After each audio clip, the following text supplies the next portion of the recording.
મહાદેવ હર જીવ મારા ક્યારેક પ્રશ્ન થાય ને કે શિવને શંકરને જ શું કામ મહાદેવ કહેવાય છે? એટલા બધા દેવો છે છતાં પણ. તો એમાં પણ એક અલગ ખાસિયત છે, મહાદેવમાં પણ એક અલગ ખાસિયત છે. એટલા માટે શિવને મહાદેવ કહેવાય છે. મહાદેવ છે ને એ નિસ્વાર્થ ભાવે ભક્તિને સ્વીકાર કરે છે અને એનું ફળ આપે છે, નિસ્વાર્થ ભાવે, એક પણ સ્વાર્થ વગર. જ્યારે પણ જરૂર પડે આ સૃષ્ટિને એની, ત્યારે મહાદેવ એની મદદ કરવા માટે તત્પર રહે છે.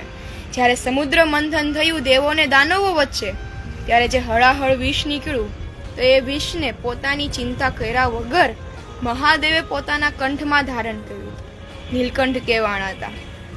ખબર હતી કે વિષનું શું પરિણામ આવશે, છતાં પણ એટલે જે આ નિસ્વાર્થતા છે ને એ માત્ર ને માત્ર મારા ભોળિયાનાથમાં જ છે, બીજા એક કોઈ દેવમાં નથી. એટલા માટે મહાદેવને, એટલા માટે જે શંકર શિવ છે એને દેવોના દેવ મહાદેવ કહેવાય છે.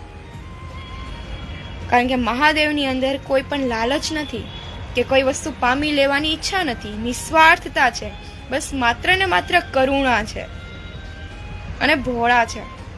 નાની એવી ભક્તિથી રીઝી જાય છે. હર હર મહાદેવ.